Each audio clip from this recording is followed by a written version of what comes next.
Hola, ¿qué tal? ¿Cómo están? Buenos días a todas, a todos. Agradezco de manera especial a quienes hoy forman parte de este Parlamento abierto, nuestros panelistas, por supuesto, pero ustedes también que están siguiendo esta transmisión en vivo. Hoy me siento yo pues como de manteles largos, de verdad estoy muy motivado porque vamos a tratar un tema muy importante, pero además pues porque me van a acompañar gente que yo aprecio mucho. El doctor Javier Oliva Posada, que es un reconocido especialista en materia de seguridad pública, nos hizo favor de aceptar la invitación para tratar un tema que nos parece fundamental, las Fuerzas Armadas, la Guardia Nacional en tiempos de COVID, y vaya que pues está muy de moda, inclusive con el reciente decreto que se dio a conocer en una publicación del Diario Oficial de la Federación y que ha causado revuelo. Lo que pasa es que tienen memoria flaca algunos, pues si eso ya lo aprobamos, creo que en el Senado todos lo aprobaron, en la Cámara de Diputados creo que una diputada no lo hizo, pero fue prácticamente por unanimidad, pero bueno, de eso vamos a hablar.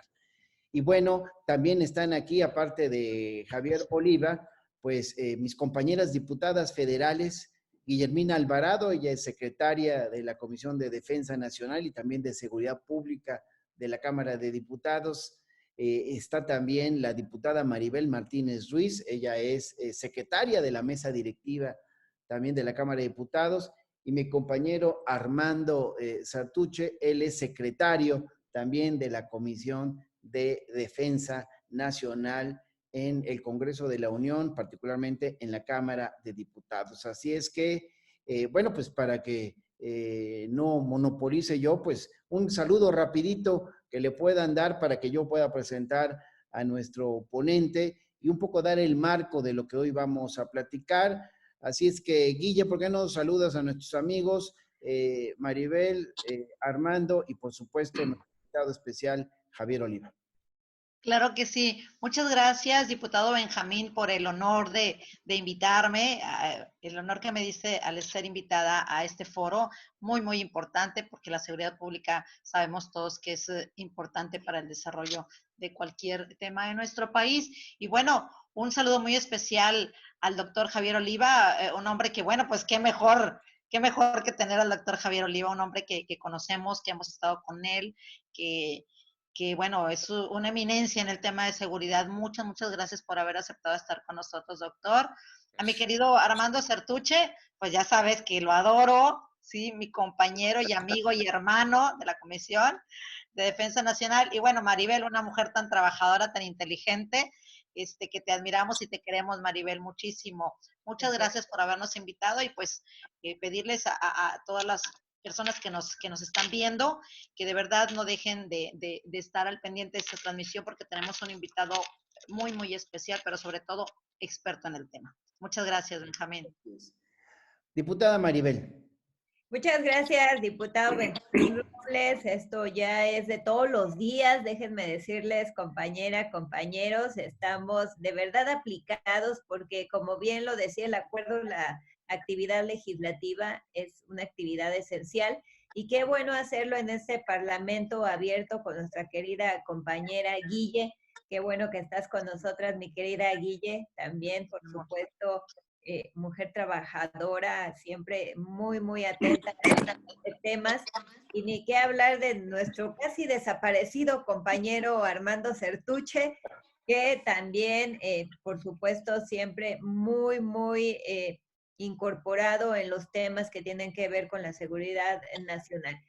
Y por supuesto, qué bueno tener al doctor Oliva, qué bueno que estás con nosotros, doctor. Gracias. Para que puedas despejar todas estas dudas que se están generando en algo que efectivamente aprobamos hace ya mucho tiempo y que, como lo decía nuestro presidente de la República en la mañanera, incluso por los congresos locales. Así que, pues no quiero extenderme para que podamos entrar a profundidad en el tema. Muchas gracias.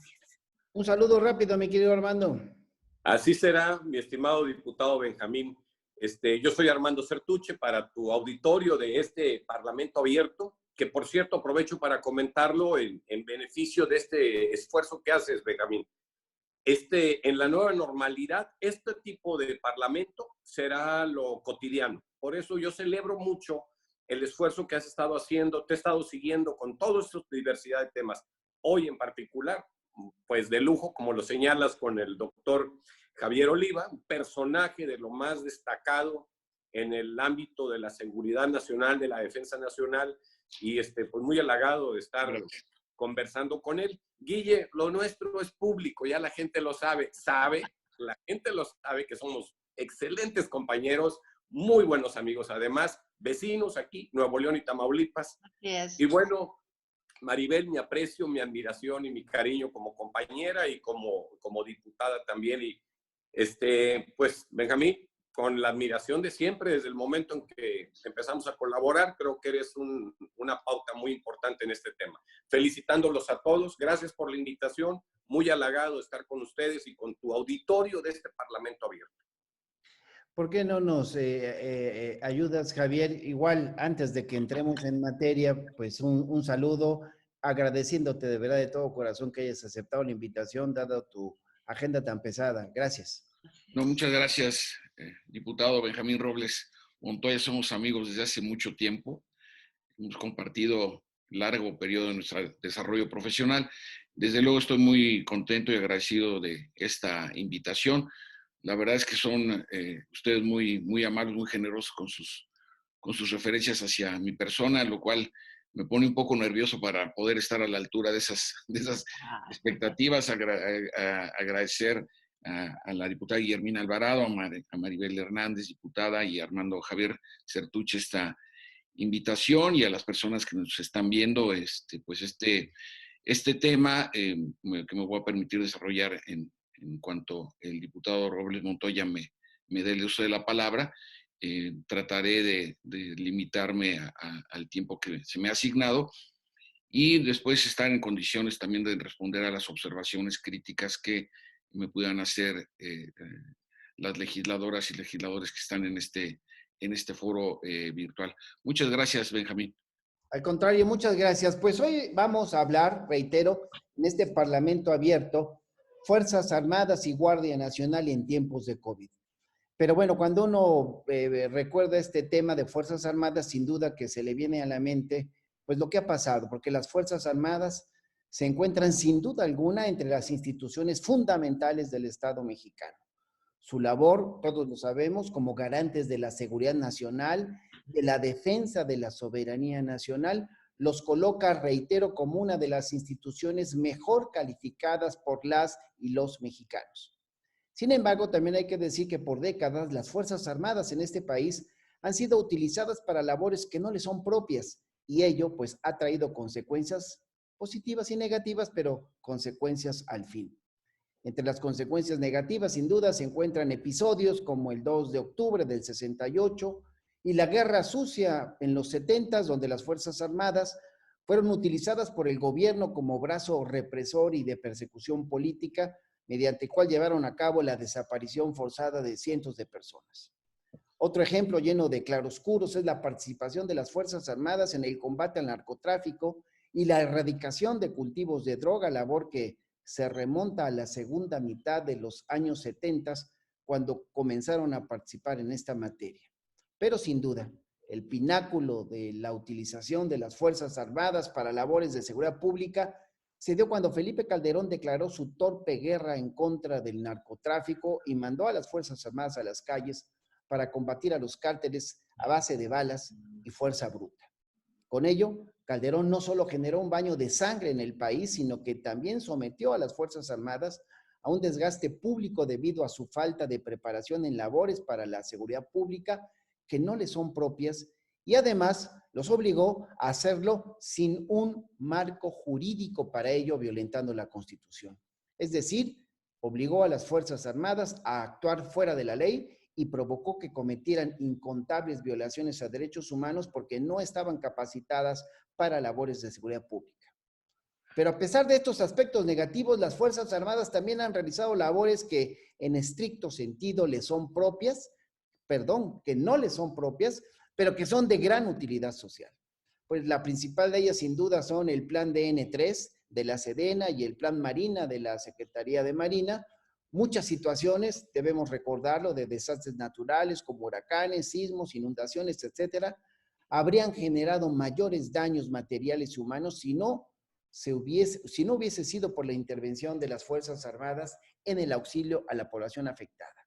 Hoy, las Fuerzas Armadas vuelven a intervenir en beneficio de la nación para atender la contingencia derivada por el COVID-19, este virus, y lo hacen principalmente destinando recursos materiales, recursos humanos a la atención de personas contagiadas. Nuevamente, las Fuerzas Armadas tienen que intervenir en labores que no les son propias para suplir las debilidades institucionales del Estado. Y es que los gobiernos neoliberales, lo tengo que decir porque así pienso, se dedicaron a eso, a debilitar las instituciones, a llenarlas de corrupción. Desmantelaron el sistema de salud para privatizarlo y hoy la 4T lo está reconstruyendo. Pero será un proceso largo y por eso requiere la intervención de las Fuerzas Armadas. Y por eso aquí entra el tema de la Guardia Nacional, donde yo recordaré que apenas el 26 de marzo del 2019 se publicó en el Diario Oficial de la Federación la reforma constitucional por la que se crea la Guardia Nacional. Fue una reforma complicada, particularmente porque se acusó al presidente López Obrador de preservar la militarización de la seguridad pública. Ciertamente, en su iniciativa, al principio no había una delimitación clara de la Guardia Nacional y de las Fuerzas Armadas, ni tampoco de la disciplina militar para la Guardia, pero finalmente se logró una reforma que contó con un muy amplio consenso, incluida la oposición, y en ella se estableció un artículo transitorio que señala que durante los 5 años siguientes a la entrada en vigor de la reforma, y en tanto la Guardia Nacional desarrolla su estructura, sus capacidades y su implantación territorial, el presidente de la República podrá disponer de la Fuerza Armada Permanente en tareas de seguridad pública de manera extraordinaria, regulada, fiscalizada, subordinada y complementaria. Y esto viene a colación, obviamente, porque el pasado lunes el presidente López Obrador publica un acuerdo en el que no hace más que aplicar dicho transitorio. Dispone de que las Fuerzas Armadas puedan actuar en estas labores de seguridad pública, pero apegándose a la temporalidad de 5 años que se fijó en el decreto de reforma constitucional. Es decir, al día de hoy ya no son 5 años, sino un poquito menos. Y por eso hemos invitado hoy a que un experto en estos temas nos pueda dar sus puntos de vista, porque nosotros como legisladores pues queremos ver este y muchos temas. Javier Oliva Posada, él es profesor titular de tiempo completo definitivo en la Facultad de Ciencias Políticas y Sociales de la UNAM, adscrito al Centro de Estudios Políticos. Él imparte las materias de seguridad nacional, grupos de poder y negociación política en la licenciatura y en el posgrado, también seminarios de investigación sobre temas de democracia, defensa, seguridad e inteligencia. Es doctor en ciencia política por la misma facultad, maestro en estudios latinoamericanos, ambos grados obtenidos con mención honorífica. Yo lo conozco, de verdad es un hombre muy inteligente. Y tiene la licenciatura en ciencia política y administración pública. Tiene estudios de doctorado en sociología de derecho en la Universidad del Lecce en Italia, con el tema análisis de los nuevos derechos. Tiene residencia de investigación postdoctoral en el Instituto de Estudios Políticos Sciences Po en París, estudios sobre el sistema político y doctrina militar. Tiene una estancia de investigación en la London School of Economics and Political Science en Londres, 2015-2016. Una estancia sabática en el King's College en la misma ciudad, 2016-2017, desarrollando los temas de defensa y seguridad nacional. Es asesor, es conferencista en el Colegio de Defensa Nacional de la Secretaría de Defensa Nacional, profesor y conferencista en el Centro de Estudios Superiores Navales de la Secretaría de Marina Armada de México, en la maestría Seguridad Nacional y en el doctorado en Defensa y Seguridad Nacional. Es instructor en el diplomado y profesor en la maestría de inteligencia para la seguridad nacional. Y es quien hoy pues, nos va a dar muchas luces sobre estos temas que a nosotros nos parecen muy importantes y que, bueno, pues yo le pido a mi querido Javier Oliva que pueda iniciar con su plática y nosotros vamos a tomar nota y si nos permite, al final le haremos algunas preguntas. Gracias, Javier, por haber aceptado la invitación.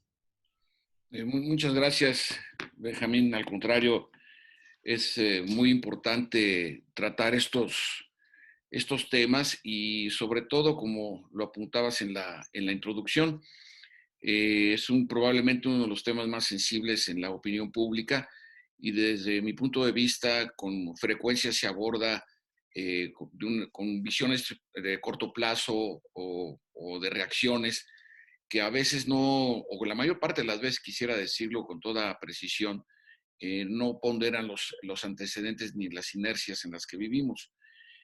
Usualmente cuando abordo estos temas, yo parto del contexto en dónde estamos, ¿no? Y después hacer un poco de historia para entenderla o tratar de comprender la trayectoria. En primer lugar, hay que decir que México ni fue el primer país, ni somos los únicos que hemos recurrido de manera constante al apoyo de las Fuerzas Armadas. Las democracias consolidadas, como la mexicana, en distintos momentos han recurrido a las Fuerzas Armadas para atender determinadas problemáticas en donde la autoridad civil, sea por las dimensiones del antagonismo que están enfrentando, o bien por la urgencia con las que se tiene que atender ese mismo problema, recurren a las Fuerzas Armadas.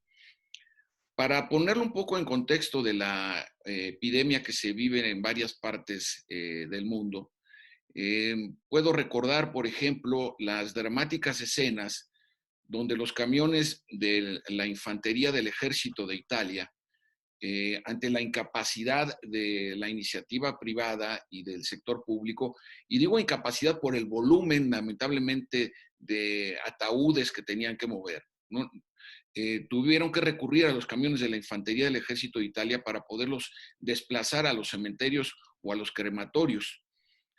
También incluso para prepararme para esta sesión del día de hoy, que es una importante oportunidad para mí como estudioso de estos temas, también leía sobre los esfuerzos presupuestales que está representando para las Fuerzas Armadas españolas al estar desplegando lo que se conocen como hospitales de campaña para atender a personas que lamentablemente hayan sido infectadas por el COVID-19. Lo mismo podemos ver en el caso del Reino Unido, donde se han desplegado sobre todo a las fuerzas de tierra, Fuerzas Armadas de Tierra, para apoyar a la población. En el caso de Estados Unidos, en varios de los estados se ha desplegado a la Guardia Nacional. Lo mismo ha ocurrido en Brasil, hemos visto escenas en el caso de China. Es decir, aquí lo importante es, la pregunta sería, ¿por qué los países, los gobiernos, la autoridad civil recurre al estamento militar en estas situaciones? En estas o en otras ya más adelante me voy a extender sobre este punto. Básicamente porque cuentan con dos cualidades. La primera es la estructura administrativa militar que se conoce como cadena de mando. Es decir, hay responsables directos en el proceso de la toma de decisiones y de la aplicación de esas decisiones. Y esto y es la naturaleza de las Fuerzas Armadas en cualquier parte del mundo. Entonces, este concepto de cadena de mando implica que una vez dada la instrucción tiene que cumplirse, independientemente de cuáles sean las circunstancias adversas o no, si se encuentran con las mejores condiciones materiales y humanas o no, lo importante es esto. Y por el otro lado, lo que se conoce como el despliegue, es decir, la cobertura territorial, marítima o aérea que naturalmente tienen las Fuerzas Armadas, claro, en aquellos países que cuenten con litorales, desde luego. Implica que conocen el territorio, dónde están las concentraciones demográficas, la infraestructura crítica, las comunicaciones terrestres, aéreas y navales. Entonces, esto implica una ventaja muy importante para la autoridad civil cuando tiene que enfrentar un antagonismo imprevisto, como puede ser en este caso una epidemia, como puede ser un fenómeno meteorológico, como es el caso de un terremoto, como es una inundación, deslaves, desbordamientos de ríos, en algún momento dado tsunamis, ¿no? Entonces, esto es muy importante tenerlo en consideración, porque desde mi punto de vista, y esta es adelanto un poco mis conclusiones, una de mis conclusiones en estos estudios comparados de la utilización de las Fuerzas Armadas en labores de apoyo a la población bajo la instrucción de la autoridad civil, o subrayo, es precisamente que las responsabilidades estructurales de las Fuerzas Armadas se han ampliado, es decir, se han diversificado y por lo tanto se vuelven más complejas en el proceso, no solamente las relaciones civiles militares, sino las relaciones que se van a establecer con la población y ante esos antagonismos y que requieren, obviamente, no solo el caso de México, sino también que requieren de un marco jurídico específico. Entonces, esto es muy importante y lo quiero reiterar, que México es uno de los países, como otros más, que se han recargado en las capacidades estructurales de las Fuerzas Armadas para responder a esta problemática. Les quiero poner el ejemplo de las Fuerzas Armadas de los Estados Unidos. Los Estados Unidos llevan desde los atentados de septiembre del 2001 y hasta apenas este año, todos los años se dan a conocer en el mes de enero las prioridades en la política de defensa de los Estados Unidos, de cuáles son sus principales preocupaciones. Este año fue el primero, desde el 2001, en donde el terrorismo ya no fue su preocupación principal. Ahora se le llaman rivalidades de hegemonía. Aparecen China, Rusia, Irán, ¿no? y Corea del Norte. Y hasta el quinto lugar aparece el terrorismo. Pero ¿qué le pasó al ejército de tierra, sobre todo los Estados Unidos, que durante todo este periodo estuvieron implicados en combatir y hacerle frente al terrorismo? Y esto, de alguna manera, la preocupación en el pensamiento y doctrina militar estadounidense era que sus capacidades y habilidades estrictamente profesionales, es decir, militares, se pudieran ver atrofiadas en la medida en que no estaban respondiendo ante los antagonismos convencionales, es decir, prepararse para una guerra. Lo mismo podemos observar en el caso del ejército de Hungría, por ejemplo, en donde ha sido desplegado en la frontera con Croacia para controlar los flujos migratorios no regulados, de tal manera que el ejército húngaro está cumpliendo funciones de guardia de fronteras. Y la única condición que le pusieron a Víctor Orbán, un primer ministro conservador, fue que el personal militar estuviera desplegado sin armas letales. Entonces vamos viendo, les estoy poniendo solamente 2 o 3 ejemplos, porque lo que están observando las Fuerzas Armadas es una tendencia a nivel mundial. Con esto no quiero decir otra cosa, sino que es eso, es una tendencia mundial. Y que obviamente México, por sus características geopolíticas, por su importancia en el concierto internacional, estamos influidos naturalmente por estas circunstancias. Ya el diputado Benjamín Robles Montoya lo señalaba a propósito del plan de N3E. Le quiero recordar a quienes asisten a esta sesión de Parlamento abierto virtual que el plan de N3 lo va a desarrollar la Secretaría de la Defensa Nacional después de un desbordamiento del río Pánuco en 1965. A partir de ese año se comienzan a diseñar una serie de medidas porque por la posición que tiene nuestro país, los huracanes y las inundaciones y los deslaves, etcétera, producto de estos fenómenos meteorológicos, hacen necesario que las Fuerzas Armadas desarrollen cierto tipo de capacidades para poder auxiliar a la población en momentos verdaderamente de emergencia. Años después se va a crear también el Plan Marina con estas mismas finalidades y sobre todo también con el auxilio. México es el tercer país con los litorales más grandes del continente americano, después de Canadá y Estados Unidos. México tiene 11,000 kilómetros de litorales y 3 millones de kilómetros cuadrados de superficie marítima, lo cual pues evidentemente exige en lo que se refiere a las labores de comercio y pesca, pues tener una armada que tenga las capacidades de auxiliar a aquellas embarcaciones y, por supuesto, a las tripulaciones que en un momento dado se pudieran ver afectadas por marejadas o tormentas. Dicho esto, a lo largo de los años, nuestro país ha desarrollado a través, insisto, de sus Fuerzas Armadas estas capacidades de apoyo por un lado al poder civil y por el otro a la población. Pero, y esto es muy importante, sin dejar de lado la misión profesional de la guerra, cuya función primordial de las Fuerzas Armadas a nivel constitucional es la defensa de la libertad, la independencia, la soberanía y la integridad territorial, naval y aérea de nuestro país. Entonces, espero ser lo suficientemente claro para señalar que estas misiones, estas 4 misiones que son críticas para la viabilidad del Estado, nación y sociedad mexicanas, se le van a sumar estos antagonismos. Todavía no hablo de la materia de delincuencia organizada y común, que eso lo vamos a ver en unos minutos más. En estos términos, nosotros podemos observar que las Fuerzas Armadas, ya entrando en particular al caso, ya dejaría el tema del contexto, entraríamos entonces ahora a lo que tiene que ver en las relaciones civiles militares en México, por lo menos en los últimos 35 años.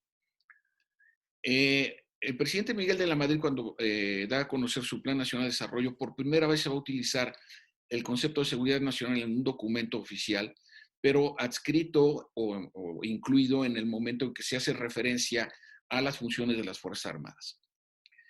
Desde Miguel de la Madrid y de manera más acentuada con Carlos Salinas de Gortari, todos los presidentes, sin excepción, incluyendo al presidente Andrés Manuel López Obrador, y esto es muy importante subrayarlo, todos los presidentes, sin excepción de orientación ideológica o pertenencia partidista, han recurrido al estamento militar para hacerle frente a la problemática de la inseguridad de nuestro país. En el caso de Carlos Salinas de Gortari, después del asesinato de uno de los principales columnistas de aquella época, Manuel Buendía, hacia finales del sexenio de Miguel de la Madrid, en las investigaciones se descubre que fue orquestado desde la Dirección Federal de Seguridad este crimen. Entonces, en el sexenio de Carlos Salinas de Gortari va a desaparecer la Dirección Federal de Seguridad y se va a crear primero la Dirección de Investigación y Seguridad Nacional y después se va a crear el Centro de Investigación y Seguridad Nacional, cuyo primer director va a ser el general Jorge Carrillo Olea. En el sexenio, me voy a referir solamente a los eventos más representativos de cada sexenio. Con Ernesto Zedillo Ponce de León, en 1999, convocando y dando la instrucción para la Tercera Brigada de Policía Militar, acuartelada en el campo militar número 1, se va a fusionar con la Policía Fiscal, con la Policía de Caminos y con la Policía del Instituto Nacional de Migración y se va a crear la Policía Federal Preventiva. Y esto lo señalo y esto es muy importante porque lamentablemente muchos colegas analistas hablan de que la experiencia de la Guardia Nacional es la primera en tratar de articular Fuerzas Armadas y corporaciones policíacas a nivel federal y están equivocados. La primera experiencia formal, estructural, se da precisamente con la Policía Federal Preventiva. En el siguiente sexenio, con Vicente Fox, se va a crear la Secretaría de Seguridad Pública Federal, entre otras cosas, y esto es muy importante. En el mes de junio del 2005 se va a instrumentar el operativo México Seguro, en donde se van a desplazar y activar unidades del Ejército Mexicano en municipios, sobre todo del norte del país, entre los que destacan Culiacán, Tijuana, Ciudad Juárez, Nuevo Laredo. Y va a ser de alguna forma una primera aparición. Y después lo veremos, la participación de la Infantería de Marina en la problemática que se da también en ese mismo sexenio en Oaxaca, donde pues ahí conoce muy bien Benjamín Robles Montoya la dinámica de aquellos hechos en las vísperas de las elecciones del 2006. En el siguiente sexenio de Felipe Calderón va a desaparecer la Policía Federal Preventiva. En el año 2009 se va a crear la Policía Federal, se va a cuadruplicar su pie de fuerza, que es el término técnico, y también se va a instrumentar la Plataforma México, además de la recurrencia intensa y extensa de las Fuerzas Armadas, como se apuntaba en la introducción de esta conversación. En el siguiente sexenio, con Enrique Peña, se va a pretender crear la Gendarmería Nacional, un planteamiento fallido de origen. Va a quedar como una más de las divisiones de la Policía Federal, con un pie de fuerza de aproximadamente 5,000 integrantes. Va a desaparecer la Secretaría de Seguridad, se va a crear la Comisión Nacional de Seguridad como uno de los principales aspectos de ese sexenio. Y en el actual sexenio, como nosotros sabemos, va a desaparecer el Estado Mayor Presidencial, el Centro de Investigación y Seguridad Nacional se va a reconvertir y se va a crear el Centro Nacional de Inteligencia, se vuelve a recrear un equivalente a la Secretaría de Seguridad, ahora como Secretaría de Seguridad y Protección Ciudadana. Ahí va a estar adscrito el Centro Nacional de Inteligencia y, como sabemos, se va a crear la Guardia Nacional. Ahora, lo interesante de esto es que en todos los casos, el presidente de la República, en su calidad de comandante supremo de las Fuerzas Armadas, es quien ha recurrido a la Fuerza Armada justamente para temperar la problemática de seguridad pública. Y esto, insisto, por lo que, y ustedes lo pueden consultar, estoy con representantes del Poder Legislativo, la Cámara de Diputados, tienen el muy prestigiado Centro de Estudios de Opinión Pública, en donde cualquier encuesta que se consulte, también en firmas como Mitofsky o Parametría, en todas estas encuestas o sondeos de opinión, aparecen consistentemente las Fuerzas Armadas en los primeros lugares de confianza de nuestra ciudadanía. Entonces, en ese contexto, abordemos ahora, en estos últimos minutos, la problemática de la epidemia en las Fuerzas Armadas y la Guardia Nacional. Como sabemos, el presidente de la República ha desarrollado una muy importante confianza en las Fuerzas Armadas, que se puede notar desde conferirle la responsabilidad de la construcción del nuevo aeropuerto internacional con el nombre de Felipe Ángeles, un general de la Revolución Mexicana, perteneciente a la División del Norte, encabezada por el general Francisco Villa, hasta, por supuesto, la concesión para 2 tramos de la construcción del Tren Maya, la construcción de 250 sucursales del Banco del Bienestar, la construcción de 150 cuarteles para la Guardia Nacional a lo largo de este año, que es el objetivo. Esto sin dejar de lado las actividades de apoyo en materia de seguridad pública y sobre todo en confrontación a las actividades corrosivas del crimen organizado y el muy importante apoyo que la Secretaría de la Defensa Nacional y la Secretaría de Marina han dado en términos estructurales a la creación de la Guardia Nacional. En este contexto, no solo al gobierno mexicano, sino al mundo entero, nos sorprende la velocidad de la expansión de esta epidemia. Como hemos visto, prácticamente todos los gobiernos han tenido que responder, insisto, de una manera urgente ante la expansión y fuerza de la epidemia. Y el presidente de la República, en fechas recientes, decidió que por un lado la Secretaría de la Defensa Nacional se encargara de coordinar, y esto es muy importante, de coordinar con la autoridad civil la administración de por lo menos 11 hospitales, digamos, del sector público. Pero por el otro lado, tanto la Secretaría de la Defensa Nacional como la Secretaría de Marina han recibido la instrucción de que su sistema hospitalario, que es una cobertura, como decía al mero principio de esta intervención, por la cobertura estructural a nivel nacional, que el sistema hospitalario de ambas secretarías, y en este caso de las Fuerzas Armadas, incluyendo a la Fuerza Aérea Mexicana, permitieran y organizaran de manera, con una infraestructura adecuada, que se prepararan para recibir a la población abierta civil que lamentablemente se viera afectada por la contaminación del COVID-19. Y en ese contexto, la creación de la Guardia Nacional atiende a un requerimiento muy importante, ya lo veremos más adelante, aunque el diputado Robles Montoya ya lo señaló en este proceso de la discusión legislativa, jurídica y política que se ha dado con el reciente acuerdo, la publicación del reciente acuerdo, La Guardia Nacional ha tenido un bautizo, si ustedes me permiten, como se dice en los medios de comunicación, un bautizo de fuego, ¿no? Por ejemplo, en el proceso de control a los flujos migratorios irregulares procedentes de Centroamérica. Y también, por ejemplo, las labores que desarrollan en el acompañamiento a la seguridad en las carreteras, por supuesto, la vigilancia para evitar los saqueos de los trenes de carga también. Y por supuesto, que es muy importante señalar que esta es una diferencia muy importante en términos de una política en materia de seguridad pública. Este gobierno, a diferencia de los anteriores, pretende la implantación permanente de la Guardia Nacional en los cuarteles. Recordemos que en la discusión para la elaboración del marco jurídico de la Guardia Nacional, el país está distribuido, o dividido, quiero decir, en 266 demarcaciones. Para este año deberán quedar listas 150 demarcaciones en donde está concentrada la actividad delictiva, y que la Guardia Nacional, a diferencia de otras iniciativas en términos de instituciones de seguridad pública, va a estar desplegada de manera permanente. Esto es una gran diferencia, porque en las anteriores administraciones lo que se tenían eran reacciones ante acontecimientos traumáticos y dramáticos. Y en esta ocasión, el personal de la Guardia Nacional va a estar distribuido de manera permanente, y esto es muy importante tenerlo presente, ante el reclamo social.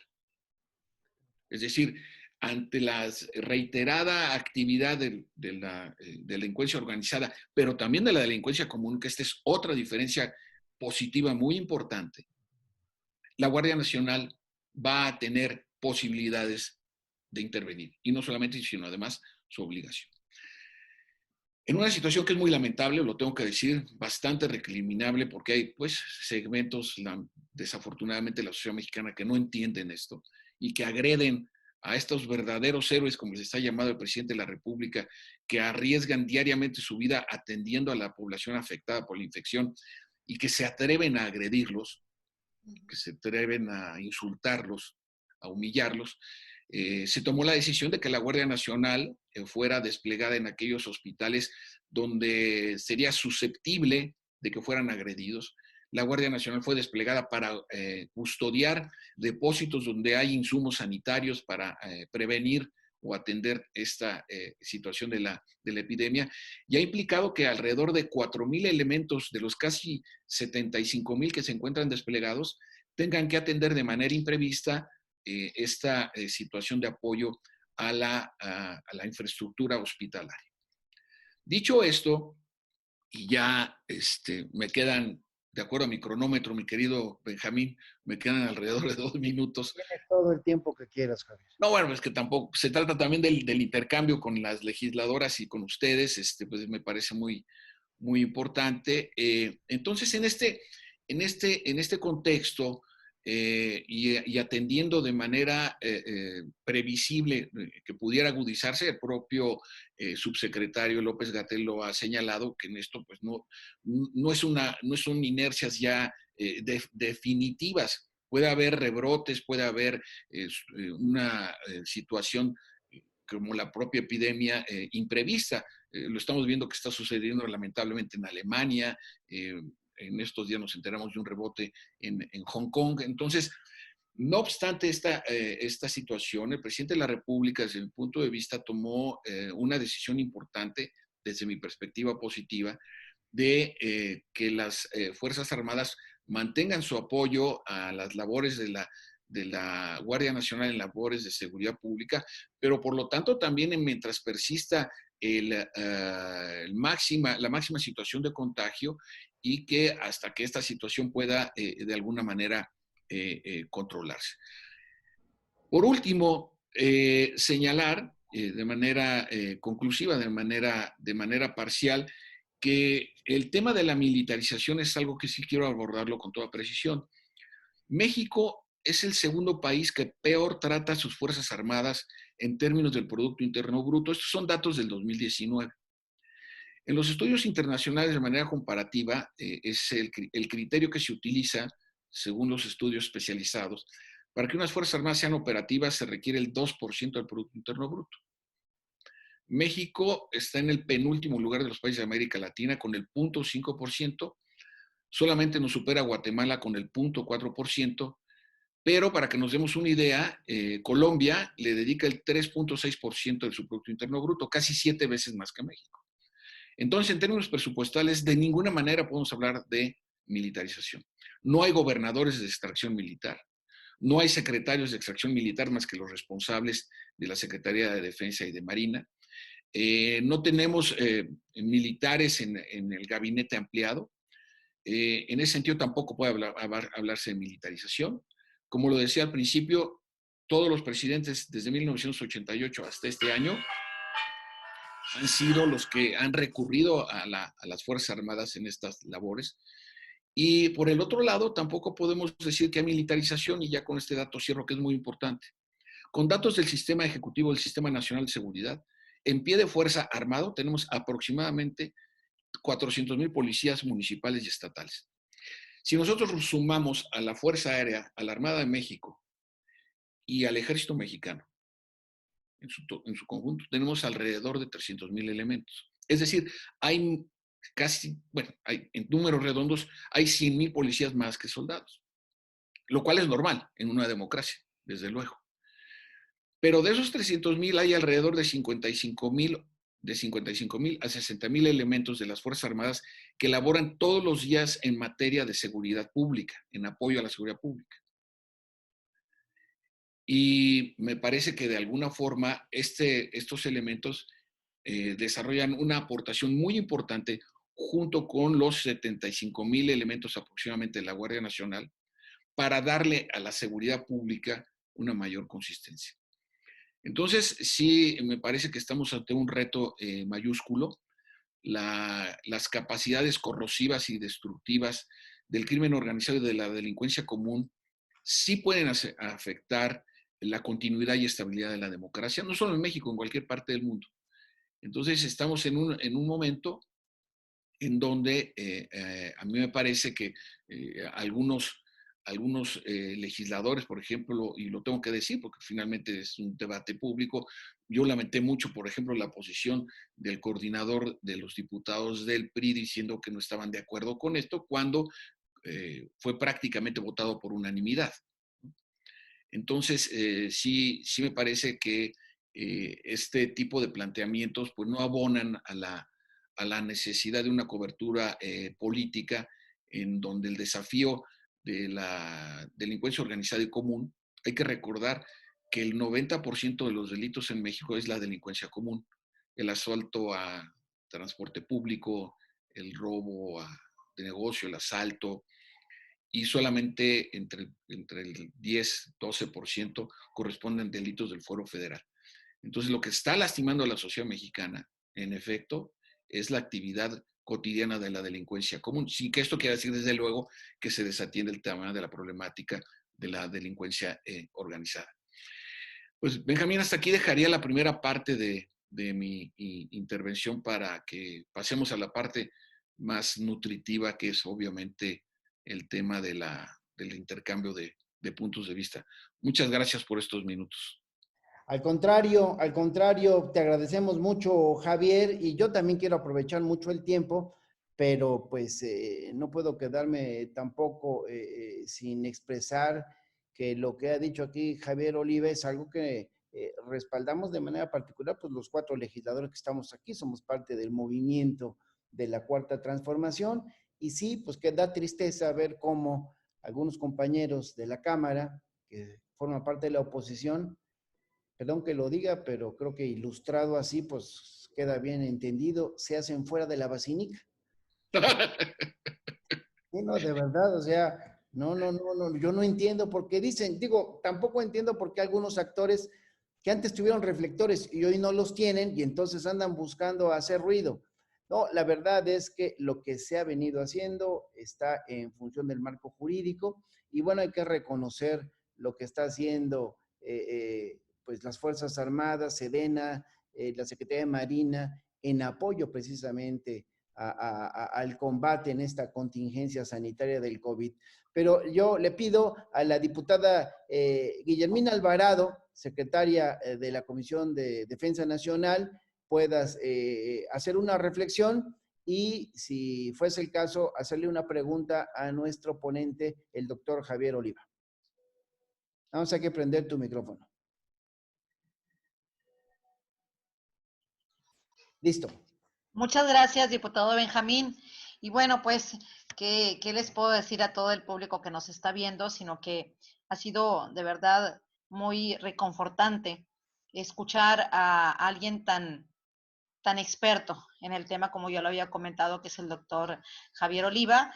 Y bueno, toda esta plática que usted nos ha dado el día de hoy nos abre, obviamente, nos abre muchísimo este panorama y esta forma de pensar de quienes, como usted lo comentaba, y lo comentaba también el diputado Benjamín, se les ha olvidado lo que habíamos aprobado.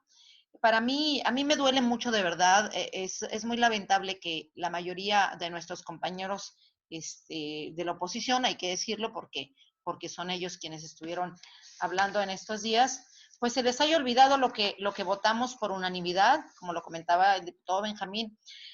Yo soy de Nuevo León y siempre he estado como voluntaria, que he sido siempre de las Fuerzas Armadas, de la 4ª Región Militar que tenemos aquí en el estado, de la 7ª Zona Militar que está dentro de mi distrito electoral y la base militar número 14, la base aérea militar número 14, y siendo yo voluntaria, como les he comentado, durante muchos años del ejército. Obviamente, cuando llegué a la Cámara de Diputados, pues me di a la tarea de pertenecer a la Comisión de la Defensa Nacional, porque conozco de viva voz las necesidades y conozco de viva voz el trabajo que hace nuestro ejército siempre por todos los mexicanos. Y después tuve el honor, la bendición, de verdad, de haber presentado en el Pleno la iniciativa de la Guardia Nacional.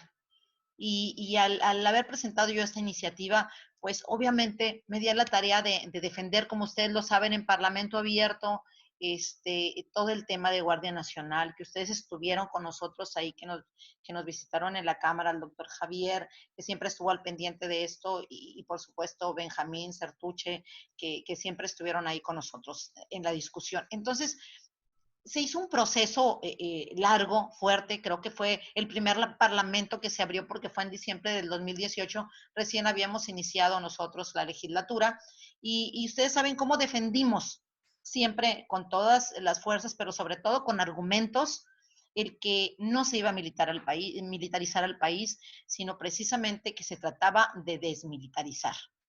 Pero creo que muchísimos de nuestros compañeros no lo pudieron entender. Entonces, yo creo que buscan el más mínimo pretexto, ¿no? Para atacar siempre, y con mentiras, y sobre todo con una información parcial hacia los ciudadanos. Y eso confunde a los ciudadanos. Entonces, lo que acaba de platicar el doctor Oliva precisamente muestra, como usted lo comentaba, con números, ¿sí? Muestra con detalles que precisamente que tratamos de desmilitarizar el país, que nada va a ser más importante más que cuidar la soberanía nacional, pero siempre, como usted lo comentaba, pues apegándose a la temporalidad que ya viene así descrita. Ahora, sacaron un tema que teníamos, que decía, tiene una temporalidad de 5 años, y ya pasó un año, ¿sí? Y entonces, hasta ahorita, resulta que dicen que desconocían, ¿no?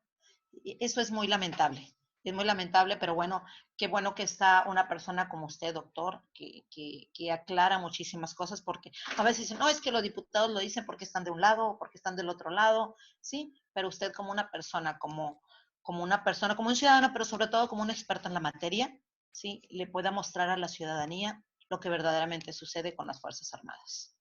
Y esto es, yo lo aplaudo de verdad. Yo quisiera hacerle un comentario, una pregunta sobre todo, doctor, ahorita aprovechando que usted está aquí. En esta época como lo comentaba hace un rato, de críticas sesgadas y de juicios de valor, fundamentados en ideas políticas y a beneficios electorales, ¿cree usted que exista un mecanismo real que evalúe los logros de la institución de la Guardia Nacional hasta ahorita. Tenemos un año, ¿verdad? ¿O cree usted que debemos de generar un grupo de expertos también, que puede ser también una opción, pero me gustaría mucho conocer su opinión? De expertos verdaderos, pero no con esos expertos que tienen 2 días, ¿verdad? A partir de que se publicó en el Diario Oficial de la Federación, sino diciendo que el ejército salió ahí del closet, ¿sí? No, queremos expertos que realmente, científicamente y estadísticamente, yo creo que puedan valorar los alcances que ha tenido la iniciativa de la Guardia Nacional. Un experto como por ejemplo usted, ¿verdad? Un grupo de expertos como usted, especialistas en la materia. Y estamos hablando no nada más de medir estadísticamente, doctor, sino de medir también cualitativamente. Y cualitativamente estamos hablando si realmente la Guardia Nacional ha cumplido con el tema de equidad de género, por ejemplo, ¿sí? Si realmente se está cumpliendo con la valoración y el apego a los derechos humanos, ¿sí? Si realmente se está cumpliendo también con todos los incentivos que debería tener la Guardia Nacional, ¿sí? Estamos hablando de generalizar no nada más hacia afuera, sino también hacia adentro de lo que es la institución de la Guardia Nacional. Yo quisiera saber en su opinión qué opina sobre todo esto. Si nos permites, Muchas gracias, Benjamín, por el espacio. Gracias. Guille, quisiéramos que te formularan las 3 preguntas en bloque para ya conocer tus puntos de vista. Muy bien. Maribel. Gracias, diputado Robles. Muy agradecida por esta primera parte en la charla. La verdad es que nos abre todo un panorama. Yo recuerdo cuando discutíamos esta ley y todo se iba al enfoque de derechos humanos. No podemos dejar de lado, pues sí, los acontecimientos de Atenco, los que ya usted mismo refirió, y que por supuesto pues han lastimado gravemente a la sociedad mexicana. Pero también tenemos que tener claro que muchas y muchos nos sentimos muy seguros teniendo a los militares cerca, que cuando pasamos un retén, pues nos sentimos sí seguros porque sabemos que hay alguien en carretera que está supervisando que estemos bien quienes no le hacemos daño a nadie. Yo estoy en un estado, en Oaxaca, donde a últimas fechas la inseguridad ha crecido. Hoy damos cuenta en varios municipios donde de verdad es impresionante. No me imagino, por ejemplo, Tamaulipas, Nuevo León, particularmente Tamaulipas, que sé que nuestros compañeros nos lo comentan, es verdaderamente grave. Creo que sí es un parteaguas en lo que esto significa, porque no estamos hablando de los tiempos de Calderón, donde de verdad que ahí sí se utilizó al ejército para, malgobernar finalmente, ¿no? Buscar una legitimidad que no tenía. Pero hoy estamos en una tesitura diferente. Pero ante estos cuestionamientos de si va en contra de los derechos humanos, del respeto, de si es una militarización o es un mando civil, como nosotros lo tenemos claro, nosotras, pues en ese sentido iría mi pregunta, doctor. Ante este decreto, ¿cuál es su opinión para la titularidad de esta Guardia Nacional? Y también, como lo comentaba nuestra compañera Guille, ¿cómo considera usted la perspectiva de género justamente en la misma? Es cuanto.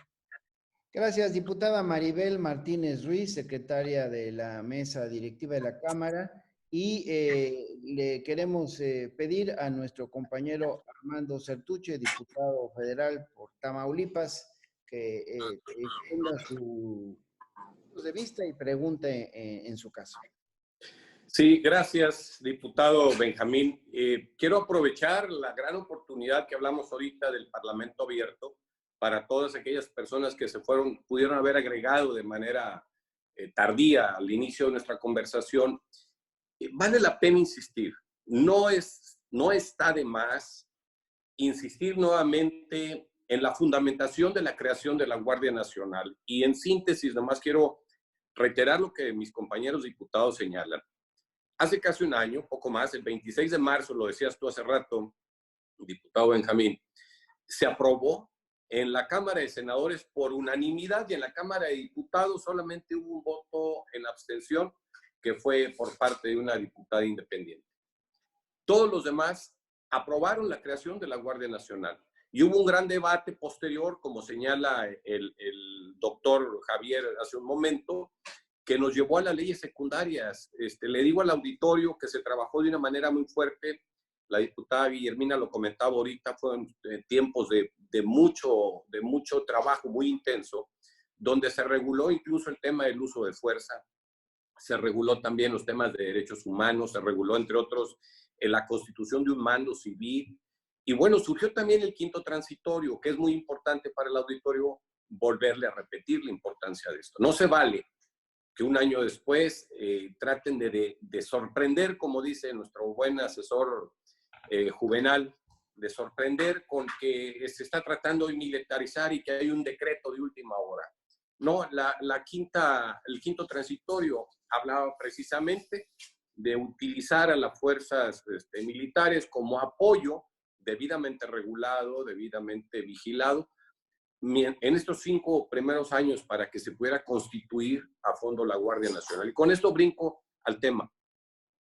El COVID-19 nos ha revelado muchas cosas, desde el tema económico, el tema de la salud, el estado en que se encontró todo el sistema de salud, de lo caduco del sistema económico que estamos proponiendo nosotros en la cuarta transformación, modificar la infraestructura del país en general, pero también reveló algo interesante: la fortaleza, la disciplina y la lealtad de las Fuerzas Armadas en México. Subrayo. También se revela, junto con los grupos de salud, que son los protagonistas de esta crisis en la que estamos viendo a nivel mundial, que las Fuerzas Armadas en México están debidamente preparadas, a pesar del raquítico presupuesto que tienen un gran reconocimiento, y ahí es uno de los planteamientos que haría. Hay un gran reconocimiento por parte de la sociedad en las encuestas, y sin embargo, pues hay mucha exigencia y el presupuesto es verdaderamente muy pobre. Durante mucho tiempo se manejó, y ahí el doctor nos dirá si es cierto o no, que ese presupuesto era para que las Fuerzas Armadas en aquellos años 60s y 70s pues no se indisciplinaran y tomaran mayor importancia en la política del país. Mi planteamiento, con este reconocimiento de las Fuerzas Armadas y esto que se revela, nos dice el doctor ahorita que hay 400,000 policías. En el estado de Tamaulipas está cancelada la fuerza de seguridad pública municipal, no existe. Hay un convenio, un acuerdo, se cedió al estado desde la administración anterior, y ellos han estado capitalizando todo el apoyo económico con respecto al fondo de seguridad y todo, para capitalizar y desarrollar una policía estatal. Y con ella pretenden tener un control de todos los municipios. Afortunadamente, creo, hace un mes se votó por liberar en el Congreso este acuerdo, y ahí es donde entramos al tema. ¿Hasta dónde, doctor, en lo que plantea usted en un artículo muy interesante que vi hace aproximadamente 2 días, recuérdeme usted ahorita, donde habla de la nueva agenda? Como motivo, supongo yo, que surgió de la nueva normalidad que el presidente Andrés Manuel López Obrador nos propone a reconstruir como país. Habla usted de la nueva agenda, doctor, y a mí sí me pareció muy interesante el artículo, y sobre todo en el momento preciso que sale. Yo le preguntaría si usted también está viviendo este embate mediático perverso que busca distorsionar todo el ejercicio de gobierno. Me gustaría de fondo, doctor, que me compartiera un poquito esa iniciativa que lo hizo, ese sentimiento que lo hizo escribir oportunamente este documento, que si no mal recuerdo se llama La Nueva Agenda. Me gustaría conocer un poco más sobre ese tema porque tiene que ver con el trabajo de la Guardia Nacional, todo esto que acabamos de platicar y el tema que estamos llevando hoy en día con respecto a este decreto que se dio también. Gracias. Gracias, Armando. Mi querido Javier, yo solamente te pediría si nos puedes dar luces. Decreto que apareció en el Diario Oficial de la Federación en función de lo que decía aquí el quinto transitorio, también ha puesto en el debate el tema de cómo va a estar el mando militar, mando civil. Entonces, si nos puedes explicar un poco para que ya podamos nosotros pues tener las herramientas suficientes para seguir difundiendo que hoy estamos en el momento pues de reconocerle a las Fuerzas Armadas, a la Defensa, a la Marina, todo lo que están haciendo en estos tiempos de COVID fundamentalmente. Te escuchamos, mi querido Javier. Muy bien, muchas gracias. Gracias por las preguntas. Las voy a responder en el orden en que fueron, los que fueron formuladas. Primero, Guillermina Alvarado. A propósito de un mecanismo para medir los logros. Yo parto del supuesto de una frase, que la seguridad no se ve, pero se siente. ¿Qué quiero decir con esto? A mayor exhibición de fuerza, mayores condiciones de inseguridad. Sí me parece que la exhibición física de la fuerza del Estado implica también la vulnerabilidad de la propia seguridad o su cierta inestabilidad, ¿no? Yo he tenido el privilegio gracias a la UNAM, de vivir en Europa con estudios, y es muy interesante observar la ciudadanía cómo respeta a los policías. Es inimaginable que les griten o que los empujen o que los maltraten. Y bueno, pues ya no les digo, en el caso, por ejemplo, en el caso de España, sobre todo en los países de una democracia más desarrollada, una actitud de esas es pena corporal para el ciudadano que se atreve a hacerlo, ¿no? Y en el caso de Estados Unidos hasta arriesga la vida a ese ciudadano que se atreve a agredir a un policía, ya no digan un soldado o a un marino, ¿no? Entonces, en efecto, no solamente se trata de una cuestión cuantitativa, sino también cualitativa, ¿no? Entonces, la Guardia Nacional desde mi punto de vista, va a contribuir a que tengamos una sensación de seguridad. Déjenme hablar de la encuesta trimestral del INEGI, ¿no? De victimización, rápidamente. Benjamín, yo te pediría, si ves que me extiendo mucho, No, adelante, adelante. ¿no? En el caso de los índices de victimización que trimestralmente da a conocer el INEGI, es muy interesante. Consistentemente, en el primer lugar aparece que el lugar donde más inseguras se sienten las personas es en los cajeros automáticos, pero no es en el lugar donde más delitos se cometen. Es decir, una cosa es la percepción y el sentimiento de inseguridad por traer dinero en efectivo, y otra cosa es que en efecto en esos lugares se cometan asaltos o que despojen al tarjetaviente en cuanto se aleja con su dinero, ¿no? Entonces, o también, por ejemplo, el transporte público, sobre todo en el caso de México, en las zonas conurbadas con el Estado de México, pues el sentimiento de inseguridad de subirse a los taxis colectivos, a las rutas como se les conocen, bueno, pues los asaltos son cotidianos, y hace apenas 2 días asesinaron en un transporte de estos a un señor que se resistió al asalto, ¿no? Entonces, si alguien se baja en el paradero de los Indios Verdes para irse rumbo a Ojo de Agua y está todos los días con la angustia de que de ida o de regreso lo pueden asaltar, bueno, entonces ese tipo de aspectos son cruciales para que funcione el día a día, más allá de la estadística criminal o de sanciones a las actividades criminales que se puedan aplicar.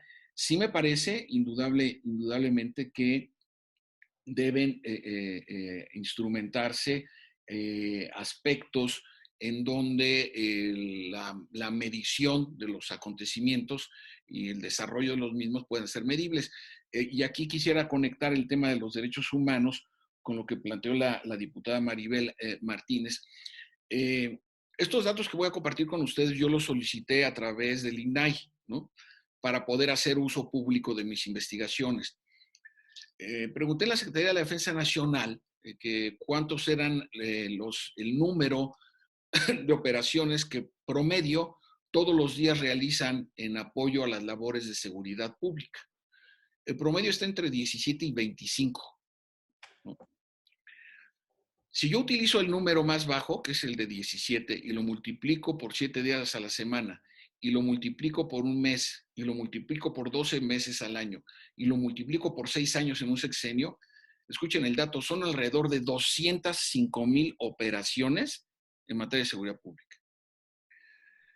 Lo que voy a decir, de ninguna manera yo ni justifico, y lo digo con toda claridad, ni me parece un buen mensaje, los abusos, ¿no? Las violaciones a los derechos humanos en cualquiera de sus dimensiones que están sean. Pero si estamos hablando de 205,000 operaciones, ahora mi siguiente ejercicio yo lo contrasto por cuántas observaciones de la Comisión Nacional de Derechos Humanos hay sobre las Fuerzas Armadas. Y veremos que la efectividad de las... Lo que voy a decir es muy fuerte, pero estoy dando números, no consignas, y estoy dando argumentos.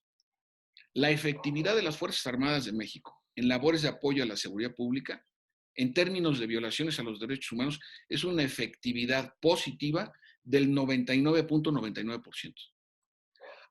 ¿Hay errores? ¿Hay abusos? Claro. ¿Se tienen que sancionar? Desde luego que se tienen que sancionar. Pero así, regresando al planteamiento de la diputada Guillermina Alvarado, precisamente, aquí el punto radica entonces yo esto lo he dicho incluso en los debates en la Cámara de Diputados y Senadores cuando me han invitado, cuando estuvo discutiendo, por ejemplo, la Ley de Seguridad Interior. Yo fui un abierto promotor de la Ley de Seguridad Interior, ¿no? Como también en el caso de la creación de la Guardia Nacional. Entonces, hasta este momento que nosotros estamos hablando, hay solamente una queja en curso, porque ni siquiera terminó en recomendación, de la Guardia Nacional. Y vamos, el 30 de junio se va a cumplir el primer año de haber hecho su pase de entrada de revista en el Campo Marte ante el Comandante Supremo de las Fuerzas Armadas y Presidente de la República. Entonces, los números nos permiten, diputadas, precisamente referirnos a estas capacidades cualitativas. Desde el año 2000, la Secretaría de la Defensa Nacional tiene una Dirección General de Derechos Humanos, además de una Dirección de Atención a la Ciudadanía, que incluso está en la mera esquina de Legaria e Industria Militar. Ahí está. Entonces, nosotros vamos a observar hoy todo el sistema educativo militar, y me refiero a militares de las 3 Fuerzas Armadas, contemplan de manera permanente y sistemática el estudio de los derechos humanos. Incluso todos los integrantes de la Guardia Nacional y de las Fuerzas Armadas, en uno de sus bolsillos traen un decálogo que tiene que ver, desde hace años, desde hace casi 30 años, traen un decálogo que significa el respeto a los derechos humanos. Esto es bien interesante decirlo. Los derechos humanos solo forman parte de la doctrina y pensamiento militar mexicano. Entonces, sí es algo que nosotros debemos tener en consideración en estos momentos en donde indudablemente la sobreexposición y la enorme cantidad de responsabilidades que tienen, para empezar, y en tema específico de la Guardia Nacional, pues lo analicemos, porque muchas de las que decían, bueno, es que esto fue un fracaso de la Guardia Nacional. Fíjense, la Policía Federal Preventiva es creada en el 99. La suprimen y se recrea en la Policía Federal y se cuadruplica su pie de fuerza. Y 10 años después se suprime y se crea la Guardia Nacional. Es decir, estamos viendo que coincidentalmente cada 10 años se modifica de manera estructural la principal institución en materia de seguridad pública para todo el país. Entonces, a mí me parece que justamente va en sentido contrario mi argumento. Y ya para irme acercando a lo que planteaba el diputado Armando Certucci. Desde luego que observo este tratamiento sesgado y parcial con consignas respecto del acuerdo, que a su vez no es sino una actualización, si me permiten el término, de lo que fue el decreto presidencial del 26 de marzo del 2019, que además hubo una muy intensa discusión. A mí no me sorprende el acuerdo, porque es una consecuencia directa. Además, cronológicamente, está planteado en el marco donde se crea la Guardia Nacional, el periodo para que la propia Policía Federal sea adscrita de manera jurídica a la Guardia Nacional. Recuerden, en este mes, el viernes 1 de mayo y el lunes 4, se publicaron otros 2 acuerdos, ¿no?, en donde en el primero se establece la creación de una estructura operativo-táctica en apoyo a la oficina del comandante de la Guardia Nacional. Y el segundo se refiere a cómo la Policía Científica y Cibernética, con sus recursos de infraestructura y personal, pasan a formar parte de la Guardia Nacional. Es decir, lo que estamos viviendo con estos 3 acuerdos de este mes de mayo no es sino una secuencia y una puesta en práctica de lo que se acordó hace poco más de un año. Entonces, sí hay, y me parece, diputado Sertuche, que en ese sentido, y su pregunta es muy aguda, sí hay en ese sentido una propensión de ciertos segmentos de la opinión pública y de organizaciones, que en uso de su libertad de expresión, como dice el presidente de la República, pero sí me parece que para poder discutir este tema, hay que pues darle un seguimiento documentado, ¿no?, para poder tener posiciones un poco más articuladas. El último tema que quisiera plantear, el de la diputada Maribel Martínez, que me habló del tema el tema del género, y después ya cierro con un tema muy sensible que se planteó en esta ronda de preguntas, el tema del mando civil. En el tema de género, diputada Maribel, hay en las estructuras de mando de la Guardia Nacional, están incorporadas varias mujeres como comisarias, están responsables de áreas muy, muy importantes. Y también en el caso del heroico Colegio Militar y de la heroica Escuela Naval, ya hay mujeres que son egresadas de la carrera de armas, es decir, no de servicios. Que era lo tradicional. Y esto estoy hablando ya desde hace unos 10, 15 años, lo cual quiere decir que razonablemente siguiendo la perspectiva cronológica del escalafón de estas mujeres que son artilleras o que forman parte de la infantería, razonablemente entre unos 25, 30 años podríamos tener a las primeras mujeres con la jerarquía de general. Ya existen mujeres con la jerarquía de general dentro de la estructura de la carrera de los servicios de salud, ¿no?, que son médicos, ¿no?, por ejemplo. Ya hay mujeres generales, ya han habido. Pero ya hablando propiamente de las armas, estaríamos en esa tesitura, e igualmente en el caso de la Guardia Nacional. Ahora, sobre el tema del mando civil. Hubo mucha discusión sobre el aspecto de que la Guardia Nacional coordinara, o de acuerdo al acuerdo va a coordinar a las Fuerzas Armadas. Coordinar no significa subordinar. ¿Quién tiene más información o quién eventualmente tiene más información de inteligencia respecto de la actividad criminal en una demarcación determinada? Si la Guardia Nacional actúa y está desplegada de manera permanente en esas zonas de alta conflictividad delictiva, por un lado, y por el otro, además, recuerden que la Guardia Nacional, bueno, no lo digo para ustedes, sino para nuestro público, recuerden que la Guardia Nacional actúa ante la denuncia ciudadana, ¿no? No la denuncia judicial, sino canalizan su malestar informándole a la Guardia Nacional, y sobre esa base actúan. Entonces, coordinar, ¿qué significa? Si en un momento dado necesitan refuerzos, que es muy probable, ¿no?, si en un momento dado necesitan un cinturón de seguridad para una operación determinada, entonces no es que se estén subordinando, se están coordinando. Y en el acuerdo, como en el decreto, claramente dice que el responsable de la política en materia de seguridad pública es el titular de la Secretaría de Seguridad y Protección Ciudadana, en este caso, como sabemos, el doctor Alfonso Durazo Montaño. Entonces, este sesgo que se le quiere dar, este argumento va justamente en abono de desmentir esta consigna para hablar de militarización, ¿no? Ahora, yo, hablando de Tamaulipas y Sinaloa y Baja California, es muy cómodo para mis colegas y para algunos analistas, pues hablar desde una oficina con aire acondicionado y decir que se está militarizando el país y que se retiran a las Fuerzas Armadas. Vayan y les pregunten a los ciudadanos y a las ciudadanas, a los jóvenes, a los niños, que vayan a Guerrero y que pregunten si están de acuerdo con que las Fuerzas Armadas las retiren. Entonces, sí me parece que en ocasiones sí hace falta un poco más de conocimiento o reconocimiento de las demandas ciudadanas, y que en ese sentido el presidente de la República el día de ayer en su conferencia matutina fue muy enfático en señalar, como lo argumentaba el diputado Robles Montoya, bueno, pues acuérdense de lo que votaron, ¿no? Y la discusión que se dio en ambas cámaras y la unanimidad en los 32 congresos para aprobar esas 11 reformas a la Constitución, que yo recuerdo es una de las modificaciones en los años recientes más importantes que se le han hecho. Olvídense en materia de seguridad pública, sino reformas en el sentido estricto del derecho constitucional al marco normativo de nuestro país. Esta sería mi primera respuesta. Muchas gracias, diputadas, diputados.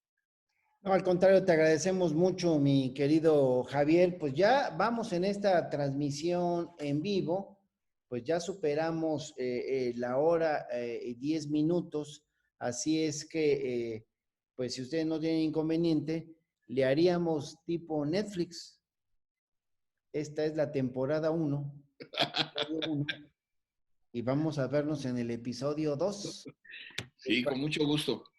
Te agradecemos mucho, mi querido Javier Oliva, especialista en materia de seguridad pública, de alto reconocimiento, un académico de enorme prestigio, ya leí su currículum, y agradezco también mucho a mis compañeras diputadas, Guillermina Alvarado, Maribel Martínez Ruiz, y a mi camarada, también compañero de grupo parlamentario, Armando Certuche, el que hayamos podido estar sintonizados en esta transmisión en vivo para escuchar planteamientos y debatir en torno a temas en los que pues 1 hora y cuarto que ya llevamos, pues no alcanzan. Por eso pues pensé en hacerle serie Netflix.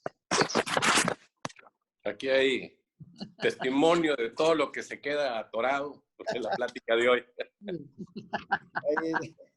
Que quede claro el testimonio de todos, ¿no? Y vaya, una última reflexión para hacer un amplio reconocimiento a las Fuerzas Armadas del país, a los integrantes de la Secretaría de la Defensa Nacional. Decía hace un par de días el presidente, son pueblo uniformado. Así es que les agradecemos a ellos, a los integrantes de la Marina, a los titulares, al general secretario, al almirante secretario y por supuesto a la Guardia Nacional, esta coordinación que tendrán con la Secretaría de Seguridad Pública, porque pues ahora estarán entrando en estos temas fundamentales ya con todos el marco jurídico que así lo ampare en tareas de seguridad. Pero mientras, pues seguirán haciendo otras tareas tan importantes como ayudarnos en esta época de COVID, porque pues habrá que recordar nada más que la Sedena ha anunciado la instalación de 117 instalaciones sanitarias del país. Se están convirtiendo en centros COVID. También están poniendo a disposición del gobierno federal 13 hospitales militares, personal militar en 32 hospitales del INSABI y en 48 unidades operativas.